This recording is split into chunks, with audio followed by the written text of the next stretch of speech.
Hey there, it's Wake Angel 2001 coming at you with a Sonic Boom vlog. This was the evil Dr. Orbot. Wait, which episode would this one be? That was the title, but what's the number? This is why I sit right next to my computer at all times. Episode 11, yes. Season 2, Episode 11. Okay, so... yeah, I watched this episode on Saturday, but because of scheduling, I wasn't able to shoot the vlog. But that's why I got some notes. So if you see me looking off to the side, it's probably just me checking my notes. Alright, so the episode begins with another Eggman attack. And it's a Season 1 callback to the Fluffy Puppy game. You see, it turns out that Dr. Eggman is he's trying to destroy the stock of all the Fluffy Puppy merchandise at the warehouse so that he can decrease the amount in the world and increase the value of his own collection. And as a guy who works in a toy store, I can kind of see this, because I'm always seeing toys that people have been waiting for so long to come out, and then we finally get them in stock again, and then they end up peg warming because everybody lost their patience waiting for the legitimate release and bought them on eBay anyway from scalpers. Yeah, so there was a time when a Pit amiibo or a Mega Man amiibo was something that people were desperately searching for, and now in my store there's like a dozen of them hanging on the pegs waiting to be purchased. So I can see where Eggman's coming from with this. Of course, if you're a true fan, you should just be happy that you have the collection, and you shouldn't be worried about how much it's worth. You think I really give a crap if my Jazzwares Sonic figures actually become a super valuable collectibles? If I cared about preserving my collectible value, I wouldn't be in the custom toy business to begin with. Alright, so, the mayor decides that there's just too much convoluted destruction, so it says that if people want to be evil, they're going to have to get certified. So he passes a law saying that anyone who wants to be evil has to pass an evil certification exam. Now, also during this discussion of passing this law, he lets slip that they rigged the election. So he's a corrupt politician. No wonder they're so tolerant to villainous behavior. Even the elected officials are freaking crooks. Which, okay, I would make a joke about how that just kind of makes them like politicians from our world, but I don't want to get controversial and political here. Which, yeah, I'm not savvy enough to make political jokes, and my channel really can't afford controversy because it's about toys and cartoons and stuff, so I'm not going to get into that. Alright, so we actually get a cameo from pretty much all the second stringer villains, you know, the Sideways Tooth Walrus, Dave the Intern, that guy from the circus, you know, and Fastidious Beaver is the one who runs the exam. And of course, when they see the questions, Dr. Eggman, they have word problems, and Dr. Eggman, of course, overthinks it. You know that old word problem about the train, if you have one train going this direction and you have another train going this direction, when will they collide?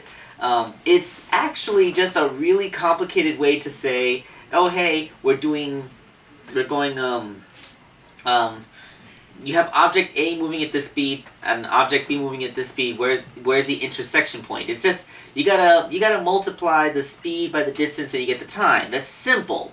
Or divide the distance by the speed and get the time. One of those two. It's supposed to be simple math, but Dr. Eggman, being the genius, overthinks it for everything. He's like trying to factor in wind resistance and scheduling and all this other convoluted stuff that that's outside the parameters of the question, but if it was actually happening, you would do. So as a result, he ends up wasting the entire time on the first question, and he ends up being the only person who fails the exam. Now, for some reason, Dr. Eggman actually respects the villain certification thing, so he decides that he's not going to be the villain if he can't pass the exam, but he wants to take it again. But the rules are that you have to wait 3 months to take the exam. You can't just keep on taking it over and over again until you pass. And I don't know, I think that kind of works. Although, maybe you should get more than one chance. So he decides to instead have Orbot take the exam. He figures that if Orbot takes the exam and passes, then Dr. Eggman can give... Then he can be the face, and Eggman can master him from behind, like a puppet master. So Orbot decides that if he's going to pass this exam, he needs to download an evil textbook. So he puts his hand on a computer terminal and downloads an evil textbook, which causes maniacal laughter. So not only does Orbot pass the exam, but he gets a perfect score. So he's officially the villain of the group now. So the first thing that they want to do is attack Tails, who has a weather controlling machine. Now Dr. Eggman wants to blow open a hole in the wall with the missile and then send in a robot army to take the weather machine. Orbot instead fires the missile off to the side, completely missing Tails' workshop. But then Tails goes out to investigate the explosion, at which point Orbot sneaks in and walks out with the weather machine. I mean, it wasn't flashy, but it was effective. And Dr. Eggman, he's happy to have the weather controlling machine, but he feels that it just wasn't, it didn't have the pizzazz. So Orbot switches it on and makes it rain on Dr. Eggman. And there's lightning too. Haha. Why does Tails have that? I mean, that's a Cobra Commander device there. There's no reason why people have weather machines unless they're going to be evil. No, I know what you're saying. But you can use a weather machine to bring rain to the desert and grow crops where you never would. It's a way to fight global warming. No, they live in a tropical paradise. They want for nothing weather-related where they live. So no, you don't have a weather machine unless you're planning evil. Tails. Tails has a secret, hidden dark side. I feel like one of these days, we're gonna see, a betrayal and something's gonna happen. No, we won't see something happen, but we could! We could! Alright, so, Orbot also masters that scam with the fluffy puppies, because when Eggman went to destroy the puppy factory, he was hoping to increase the value of his puppies. What Orbot did was he bought them at retail, and then he seeded a story in the newspaper about how the puppies are super valuable. Then he got people to buy them at inflated prices. In fact, people bought 3. They bought one to keep, one to play with, and one to sell.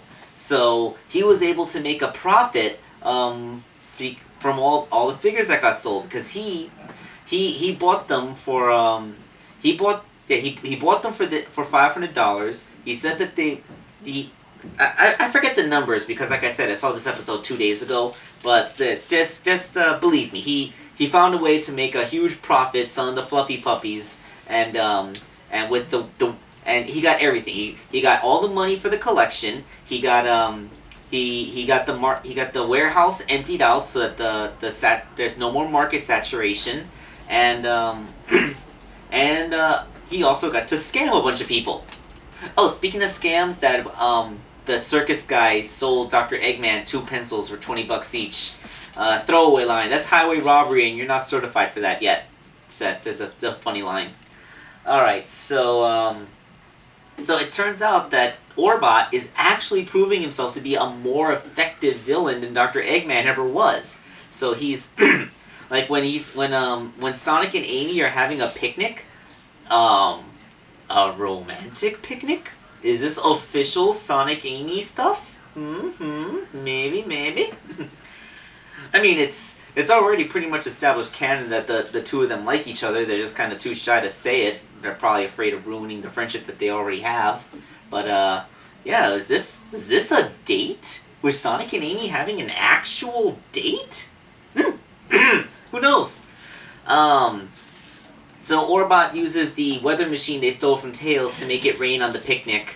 So yes, Sonic and Amy's date has been ruined. Evil! That is the most successful evil plan that has been done in the course of the series. So Orbot decides that he no longer needs Eggman. So he takes Cubot for himself, and he even does the whole being verbally abusive and calling Cubot an idiot and all that stuff. And he initiates his own attack on the village. And there's a tank, and he starts blasting things and sending robots out. And everyone's trying to fight the robots, but Orbot's actually putting up a pretty good fight. And he fires heat-seeking missiles, and one of them goes into the window of the Hall of Records.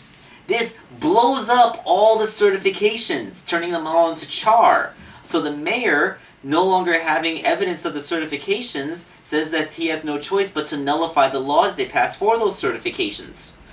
That's when Dr. Eggman comes in and says that he manipulated everything here to make Orbot come into this attack and just to destroy the certification so he could go back to being the villain again. And Orbot says, "You haven't seen the last of the evil Dr. Orbot. I'll be back and I'll make you all pay." And Cubot's like, "Yeah, I liked you better when you were just a mindless sycophant." So he hits Orbot's eyes to do a soft reboot, and when he starts up, he's back to regular old Orbot again. Literally hitting the reboot button at the end of there, guys. But I will accept it because it was in service of the humor. Alright, so with the Dr. Eggman, with Cubot and Orbot going off to play or whatever it is that they wanted to do, Sonic says that the plan was ingeniously convoluted, to which Eggman says, "Oh, I didn't have a plan. The only thing that was evil about that was that I managed to trick Cubot. I was able to trick Orbot into thinking that. Ha ha." So, if anything, we can say that Dr. Eggman is opportunistic. You know how they like to stick in remixes and parodies of popular songs? They actually played, like, the Kill Bill theme during the final fight. The Kill Bill theme! Like, I know the Kill Bill music has probably become a huge popular conscious thing. I mean, it was popular in advertisements a few years ago, but that movie was really violent.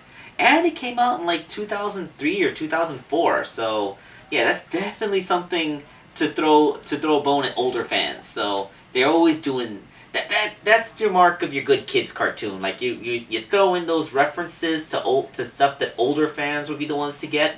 But if you're a little kid that wouldn't get the proper context of it, it still wouldn't ruin your experience. Alright, so according to my notes, I've already said everything.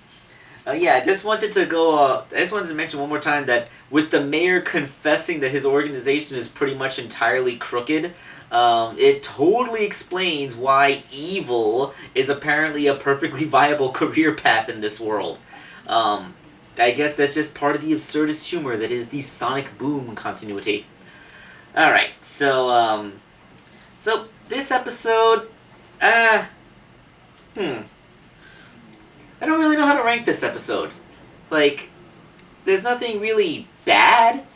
I mean, like, I guess when a show is maintaining a fairly consistent level of quality, you can't rant at its horribleness or rave at its epicness. When a show is just doing okay and it's good and enjoyable, you can say that you liked it, but there really isn't much to get too overly enthusiastic about.